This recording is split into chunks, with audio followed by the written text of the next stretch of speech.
नमस्कार मैत्रिणींनो, स्वागत आहे तुमचं माझ्या यूट्यूब चॅनलमध्ये ज्याचं नाव आहे टेस्ट ऑफ शिल्पाज लाईफ।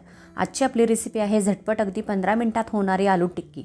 अगदी बिना कॉर्नफ्लॉवर आणि बिना मैद्याची फक्त एक सिक्रेट घटक वापरून बनवूया क्रिस्पी आलू टिक्की। लहान मुलांच्या टिफिनसाठी सकाळच्या घाई गडबडीत ही रेसिपी झटकन बनवून होते।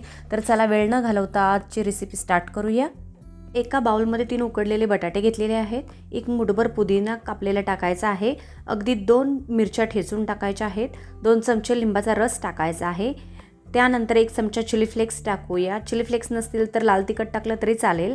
अर्धा चमचा चवीपुरतं मीठ टाकायचं आहे आणि एक सिक्रेट घटक म्हणजे राईस फ्लोअर 2 चमचे टाकायचा आहे। 1 चमचा आत्ता टाकूया आणि 1 चमचा नंतर टाकूया। व्यवस्थित मिश्रण मिक्स करून घेऊया। बघा, व्यवस्थित मिश्रण मिक्स करून घेतलेलं आहे। आता राहिलेला 1 चमचा आपण राईस फ्लोअर पुन्हा टाकूया। मिश्रण कोरडं झालेलं आहे। आता आपण त्याचा गोळा बनवलेला आहे। आता हे आपण रेस्ट करायला झाकण घालून ठेवूया 15 मिनिटासाठी।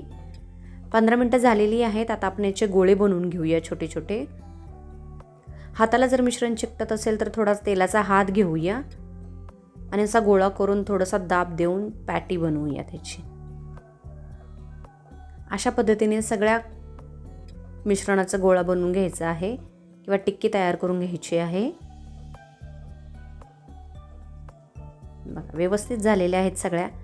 आता आपण त्या फ्राय करून घेऊया। यासाठी पॅनमध्ये थोडंसं तेल टाकलेलं आहे। मंद आचेवर आता ह्या पॅटी आपल्याला तळून घ्यायच्या आहेत। गॅसची आच अजिबात मोठी करायची नाहीये। मंद आचेवर थोडासा वेळ लागेल पण ते आतून व्यवस्थित शिजल्या जातील। ब्राऊन कलर आला की त्या पलटून घेऊया। व्यवस्थित ब्राऊन असा कलर आलेला आहे। लहान मुलांना ह्या खूप आवडतात। झटपट टिफिनसाठी बनल्या पण जातात। बघा, दोन्ही साइडनं व्यवस्थित भाजलेल्या आहेत। आपली आलू टिक्की तयार आहे। करून नक्की बघा ही रेसिपी आणि आवडल्यास कमेंट करा।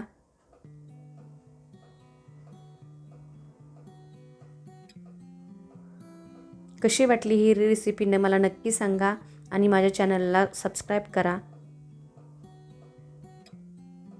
अशा छान छान सुटसुटीत रेसिपी हव्या असतील तर माझ्या चॅनलला सबस्क्राइब करा। थँक्यू।